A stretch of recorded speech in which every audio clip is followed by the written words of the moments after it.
사랑합니다. 그레이트 홍의 과학실에서 이번 시간에 배울 내용은 2차 방어작용입니다.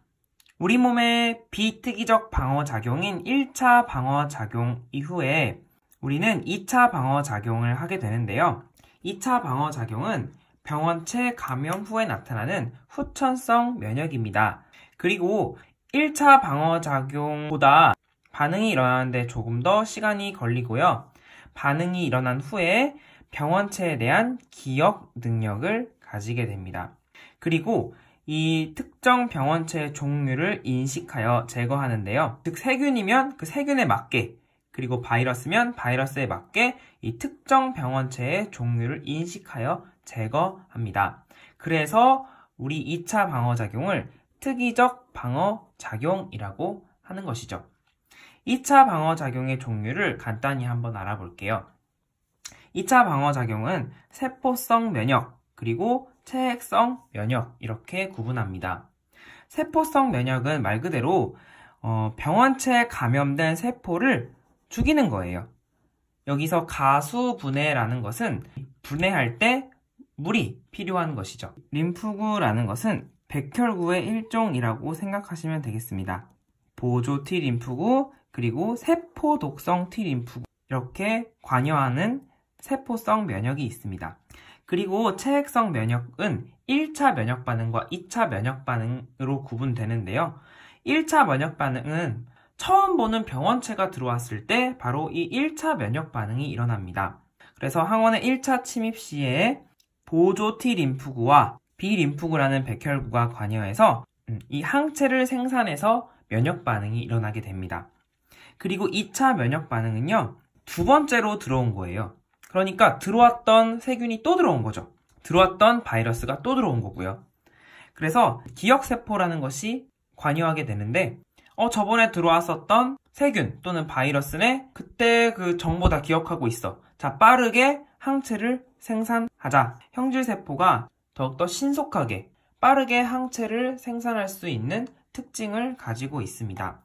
이 내용에 대해서 자세히 알아보기 전에 일단 여기 나오는 용어 중에서 림프구라는 것이 있어요. 이 림프구가 무엇인지 먼저 한번 알아보도록 하겠습니다.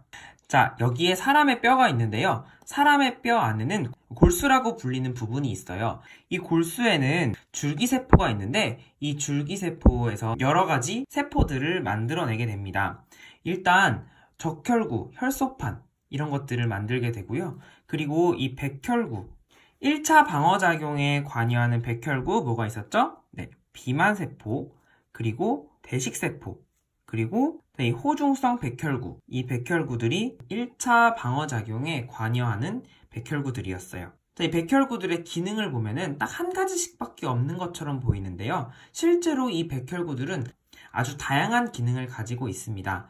그 기능 중에 대표적인 기능만 이렇게 써놓은 거예요. 2차 방어작용에서 주로 볼 수 있는 백혈구들은 여기 림프구라고 불리는 B세포, B림프구고요. 항체를 생산하는 세포로 분화하고 바로 형질세포라는 것이고요. 그리고 기억세포, 이 두 가지로 분화할 수가 있습니다. T림프구라는 백혈구는요. 이런 바이러스에 감염된 세포, 이런 감염된 세포를 죽이는 역할을 합니다. 이 정도로 여러분이 알고 계시면 우리가 공부하는 데는 무리가 없겠습니다. 자, 방금 전에 봤듯이 이 T림프구와 B림프구는요, 이 골수세포에서 만들어지지만 진정한 T림프구와 B림프구로 성숙되기 위해서는 T림프구는 가슴샘이라는 곳에서, 이 가슴샘은 폐와 폐 사이에 존재하고요. B림프구라는 백혈구는 골수에서 성숙까지 하게 됩니다. T림프구는 보조 T림프구와 세포독성 T림프구 두 종류가 있습니다. 이 두 종류의 T림프구는 림프절 이동하고요. B림프구도 림프절이라는 곳으로 이동합니다. 이 림프절이라는 곳은 우리 몸에 수많은 세포 사이사이에 림프관이라는 것이 존재하는데, 혈관이 우리 조직세포에 산소와 영양분을 공급해주는 상수도관이라면 이 림프관은요, 그것들을 뒤처리하는 뭐 노폐물이나 아니면은 그 나머지 혈관에서 나온 체액들이 다시 심장으로 들어가기 위해서 이 림프관을 통해서 들어갑니다. 그 와중에 이제 뭐 세균이나 바이러스 같은 것도 섞여 있을 수 있잖아요. 그게 심장으로 가면 안 되니까 그 중간에 림프절이라는 곳을 거칩니다. 한마디로 말하면 폐기물 처리장이라고 생각하시면 돼요. 그래서 이 T 림프구와 B 림프구가 림프절에서 이렇게 있다가 림프액이 심장으로 들어가기 전에 바이러스나 세균들을 처리하게 되는 것이죠. 자, 그러면은 오른쪽에 림프구가 어떻게 활성화되는지 볼게요. 보조 T 림프구가 활성화되는 이 그림이 나와 있는데, 이 보조 T 림프구는 세포성 면역에도 관여하고 그리고 체액성 면역에도 공통적으로 관여하기 때문에 선생님이 이 그림을 가지고 왔습니다. 그러니까 외부에서 들어온 이물질을 항원이라고 하는데요. 이게 이제 뭐 세균이라고 한번 생각해 볼까요? 가장 먼저 우리 1차 방어 작용을 하는 이 대식세포가 반응을 합니다. 대식세포가 항원을 냠냠냠냠 잡아먹죠. 그리고 여기에서 항원을 가수분해시켜요.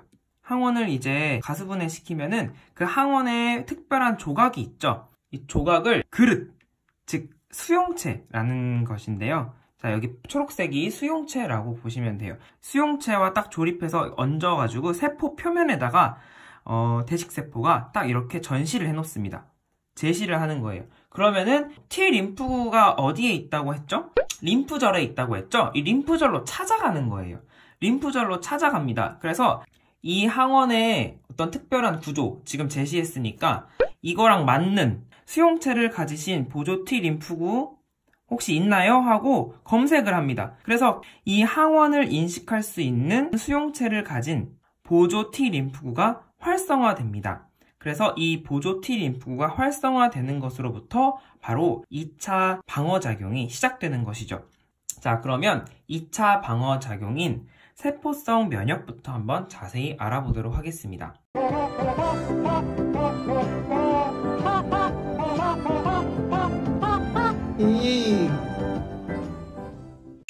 세포성 면역 과정은요, 첫 번째, 자, 항원을 제시하는 백혈구. 아까는 대식세포가 이 항원을 냠냠 먹었어요. 그래서 가수분해해서 항원의 일부 조각을 세포 표면에 제시를 합니다. 이 제시한 항원 조각에 꼭 맞는 수용체를 가진 이 보조 T 림프구가 활성화됩니다. 이 보조 T 림프구는요, 항원 조각을 인식할 수 있는 이 수용체를 가진 세포 독성 T 림프구를 활성화시키는 거예요. 그래서 세포 독성 T 림프구가 항원에 감염된 세포에 결합하여 감염된 세포를 죽이는 이런 일련의 과정들이 바로 세포성 면역 과정입니다. 그림을 보면은 용어가 좀 어렵지만 과정 자체는 그렇게 어렵지 않습니다. 자, 그러면 이번에는 체액성 면역에 대해서 알아볼게요. 자, 체액성 면역은 1차 면역 반응과 2차 면역 반응으로 구분된다고 했어요. 자, 먼저 1차 면역 반응부터 보면은요. 읽어보면은 보조 T 림프구가 활성화됩니다. 그러니까 여기까지는 이제 공통적으로 세포성 면역이든 체액성 면역이든 똑같은 과정을 거치는 거예요. 그런데 이번에는 이 보조 T 림프구가 자신과 동일한 수용체를 가진 B 림프구를 활성화시켜요. B 림프구는 형질세포와 기억세포로 분화되는데, 자, 형질세포는 항체를 생산합니다. 자, 항체는 특정 부위에 결합하여서 백혈구의 식균 작용을 도와요. 더 잘 잡아먹을 수 있도록 해줍니다. 그리고 이 병원체 세포막에 구멍을 뚫는 단백질이 있거든요. 이 단백질을 활성화시켜서 병원체를 파괴합니다. 자, 이게 바로 1차 면역 반응이고요. 완전 처음 보는 항원이 침입했을 때예요. 그런데 이번에는 2차 면역 반응. 자, 1차 면역 반응에서 들어왔던 이 동일한 항원이 또 들어온 겁니다. 보면은 똑같이 보조 T 림프구가 활성화돼요. 여기까지는 똑같습니다. 자, 그런데 이 1차 면역 반응에서 생성된 기억세포 있죠? 이 기억세포가 바로 형질세포와 기억세포로 빠르게 분화하여 1차 면역 반응보다 신속하게 더 많은 항체를 생산할 수 있게 되는 것입니다. 우리 교과서나 다른 책들에는 이것들이 한꺼번에 나와 있을 거예요. 자, 여기서 보면은 B 림프구가 보조 T 림프구에 의해서 활성화되고 형질세포와 기억세포로 이렇게 분화하게 되는 건데요. 기억세포 잘 보시면 여기에 이렇게 항원을 인식할 수 있는 수용체가 달려 있어요. 그런데 형질세포는 이 수용체를 세포 표면에 이렇게 두는 것이 아니라 혈액으로 이렇게 분비하는 것입니다. 그 혈액으로 분비하는 것이 바로 항체고요. 항체가 주성분이 단백질이에요. 그리고 그림에도 아주 잘 나와 있는데요. 항체가 항원을 인식할 수 있는 곳이 바로 이렇게 하나, 둘, 두 곳입니다. 그래서 Y자 형태로 돼 있어요. 그래서 Y자 형태로 돼 있는 이 단백질이 바로 항체입니다. 바로 혈액이 체액이잖아요. 그래서 체액성 면역이라고 하는 거죠.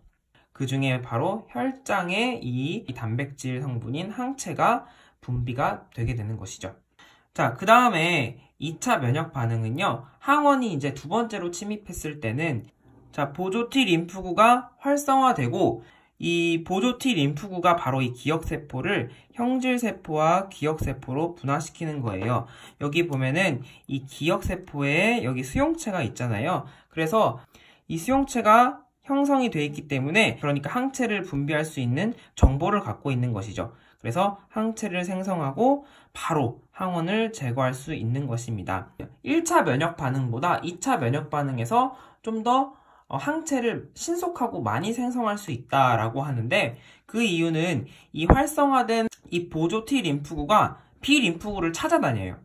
이 항원 조각을 인식할 수 있는 B 림프구를 찾아다니는데, 이 B 림프구 찾는데 시간이 걸려요. 그래서 이 B 림프구를 찾아서 이제 분화시켜야 되기 때문에 시간이 걸리는데, 두 번째로 항원이 2차 침입했을 때는 보조 T 림프구가 이전에 있었던 기억세포를 바로 인식하고, 그리고 형질세포와 기억세포로 바로 분화시켜서 항체를 생성하고 항원을 제거하기 때문에 2차 면역 반응이 훨씬 더 항체를 빠르게 생성할 수가 있는 것입니다.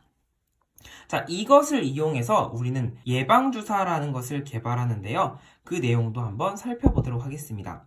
질병을 일으키지 않을 정도로 약화시킨 인공항원, 이것을 백신이라고 해요. 그래서 치료제가 아니라 백신을 주사하면은 주입한 항원에 대해서 바로 이 기억세포가 형성이 되어서 동일한 항원이 다시 침입하였을 때 2차 면역 반응으로 신속하게 다량의 항체가 생산될 수 있도록 해주는 것입니다. 그래프를 한번 볼게요. 자, 가로축은 시간, 그리고 세로축은 항체 농도의 상대값을 나타냈습니다.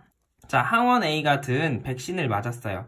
1차 방어가 바로 일어나겠죠? 1차 방어가 일어나는데, 자, 여기에서 이제 이후에 좀 시간이 걸려서 바로 형질세포, 그리고 이제 기억세포가 분화되는 것이죠.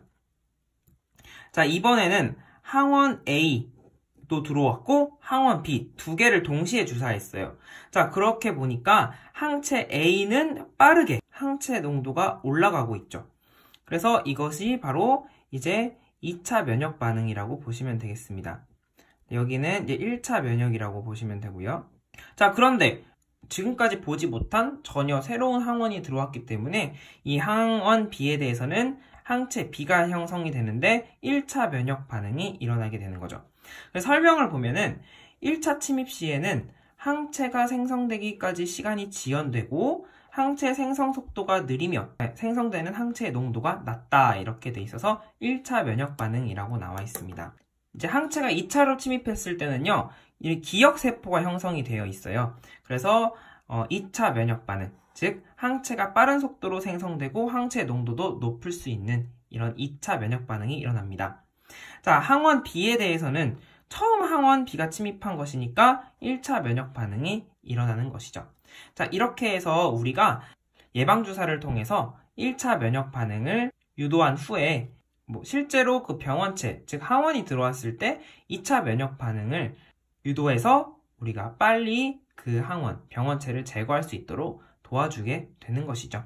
자, 오늘은요, 2차 방어작용에 대해서 아주 자세히 공부해 봤습니다.